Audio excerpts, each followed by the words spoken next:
Hi, I'm Thomas, this is the RPG Chronicles, and last week I played FASA Star Trek for the first time.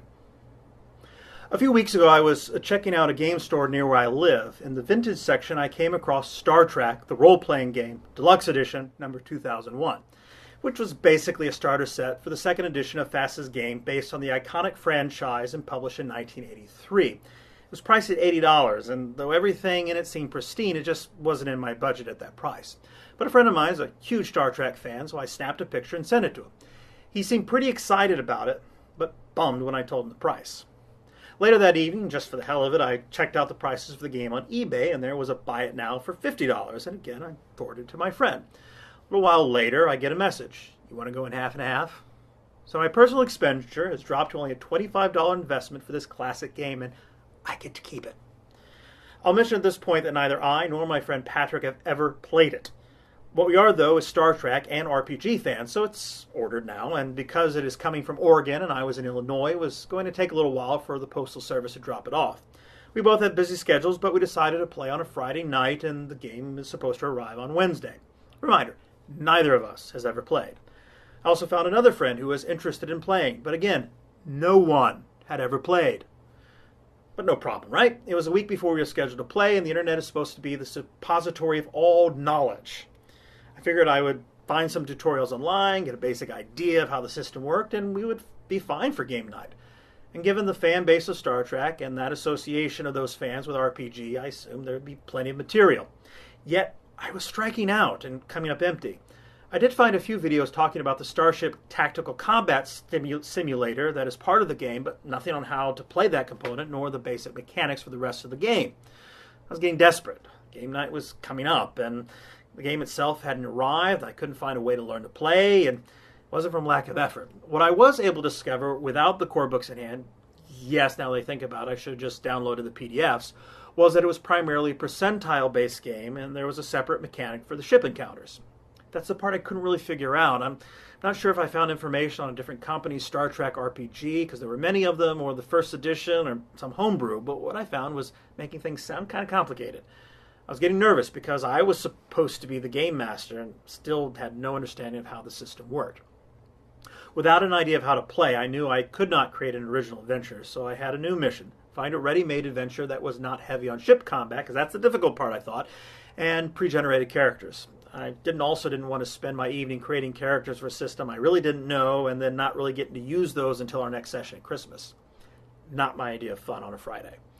Luckily, and quickly in my search, I came across an adventure that focused on one of my favorite areas of Starfleet, but not often given the limelight, which does make sense, Starfleet intelligence. Once again, we've got our friend from Starfleet intelligence. Can you tell us what you've found out about the enemy since you've been here? We found out that we can't find them. They're out there, and we're having a major difficulty in finding the enemy. The module was the Dixie Gambit. In the first session, there was the possibility of a space combat depending on how long the session lasted, and I thought, perfect.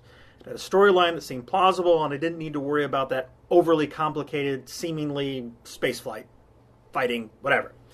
Since I already had the PDF downloaded, I went to eBay and found a physical copy of the adventure to purchase. Since it was an order, in case you're wondering, it was $17 with shipping, I didn't feel bad about using the PDF version to get through the first session of the game. The same day that I ordered the Dixie Gambit, the starter box arrived. Surprisingly, the space combat that I was dreading so much wasn't as complicated as I thought. Difficult? Yes. Impossible? No. I should throw in a caveat at this point. It is certainly possible that after a 2-day perusal of the rules and reading through the first several pages of the adventure module, I may be completely wrong in how to make the system work. But hey, I have an idea of how I thought the system works. The players don't know the system, but we can still have some fun. Game night arrives. My two friends and I gather in Patrick's kitchen, and I pull out the pre-generated character sheets from the module. There are about 10 to choose from. The module says that 2 of those players must never be NPCs because, as they are senior officers and will be frequently called upon to make decisions, which I assume to mean that the players must take them. But that's not how I like to play. I have no problem with a lowly lieutenant or ensign leading a mission. Let players play the characters they want to play.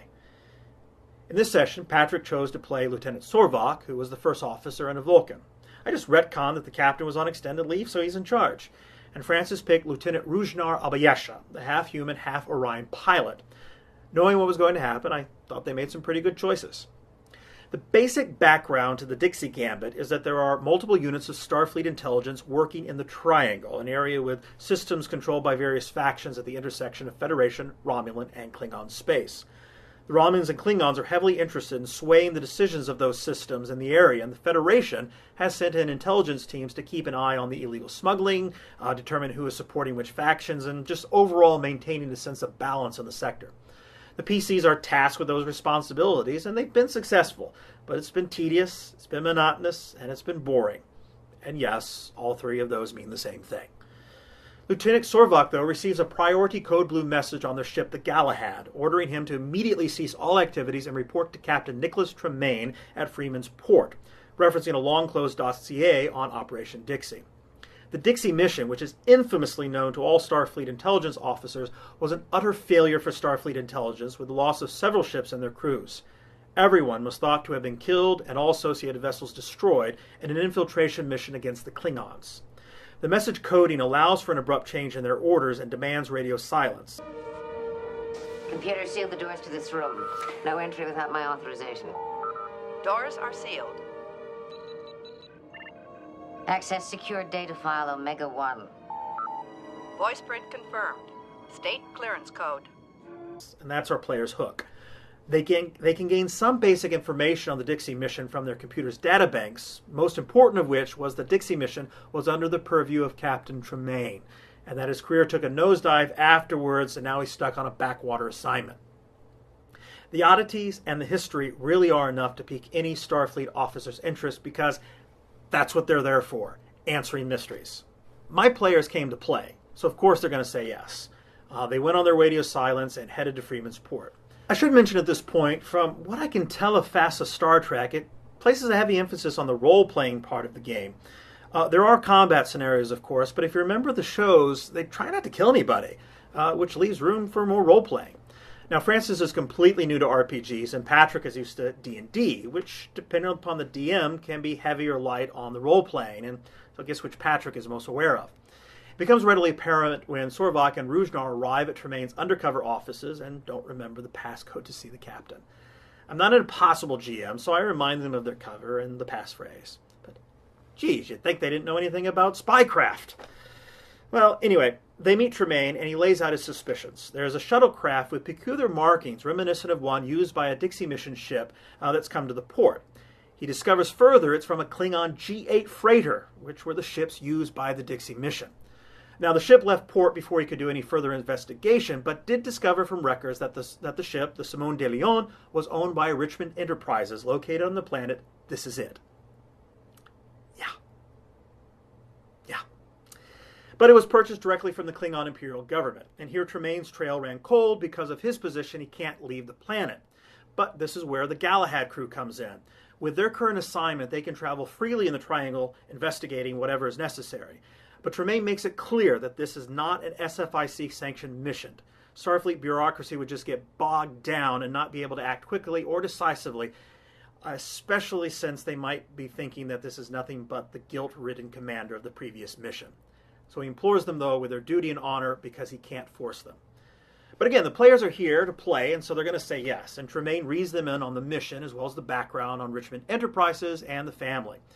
The PCs need to ascertain if the Simone de Leon is indeed one of the Dixie mission ships, and if it is, there should be a highly encrypted file, Alpha 011, with all the data gathered by the mission on the ship's computer.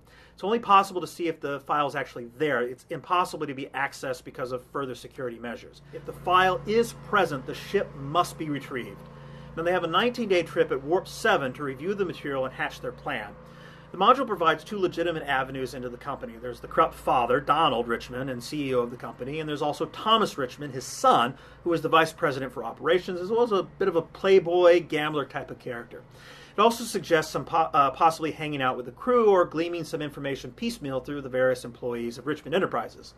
As far as I can tell from the game mechanics and the game master notes in the module, it seems that FASA Star Trek expects the GM to be heavily involved in planning the PC's operation. I'm not sure the best way to explain it, but in the end, the module wants them to hijack the ship, even after suggesting otherwise. From the module, if they are using the cover identity of wealthy investors, they will have access to a Starfleet discretionary fund through Captain Tremaine on Freeman's Port. However, that the characters are not on a sanctioned mission and trying to draw SFIC money to pay for a freighter most probably set off all manner of queries and delays. The player characters could find themselves facing grave charges involving misuse of Starfleet money. The alternative to a simple legal sale is a simple illegal hijacking. Sorvak and Rujnar opted for an angle involving the Sun and buying the ship legitimately if it was indeed from the Dixie mission. But a lot was dependent upon Sorvak's ability to play tri-D chess, a nice little nod to Patrick, against Thomas Richmond to gain access to the Simone de Leon, and Rujnar's computer operation skills once on board to covertly check the computer for that Alpha 011 file, but under the suspicious gaze of Thomas. Richmond's suspicions were raised, as well as a growing concern, when Rujnar accidentally told Sorvak in his presence that there were men following them. The potential counter-surveillance people were some last-minute drop-ins that I added to the game just to give it a little bit of realism and tension. Given what happens later, I'm warming, though, to the idea of actually using them in a greater capacity. But I digress. Of course, the Simone de Leon is one of the Dixie ships, and it has the data. They must obtain it. Sorvak insists on buying it, though. There is no information in the Dixie Gambit module for what a price of a used G8 Klingon freighter is, so I have no idea. So I give an astronomically high number on the spot, and Sorvak says, okay. So I had to remind the players of the impossibility of getting the Starfleet funds, but that's how they wanted to play it. I had to let them try, and so I thought, it is a possibility. So I had said to Patrick that he would need to roll for it since Sorvak was the commander of the mission. I was thinking there was only about a 10% chance of success, but what came out of my mouth was 15, and I couldn't believe my eyes when Patrick rolled that 11. There went the scenario for space combat that was planned. But it's what the dice says. The funds were released. The players were able to successfully obtain the ship, which with proof that there was some hope that Operation Dixie personnel and intelligence was still out there, Starfleet intelligence is willing to sanction further mission with the in-situ personnel running the operation. Now, I wouldn't be a good GM if I didn't have something else up my sleeve after that roll. Their method for obtaining the ship didn't net Rujnar and Sorvak with a whole lot of intelligence data about where to go next. Their only lead is that the freighter was on Merum 9 before it was sold to Richmond Enterprises, and I still have my mysterious G-men who are following those PCs. Looking back at game night, I have no idea whether we played FASA Star Trek or something else entirely. What I do know is that the players had fun, that I had fun, and isn't that the point? RPGs can sometimes get bogged down with the minutiae and rules, but it's a game. Just play it, just have some fun. Now, I did know one more thing from game night. I want to know more about playing Star Trek, the role-playing game. And so until next time, keep that beaming gnome away from your dice.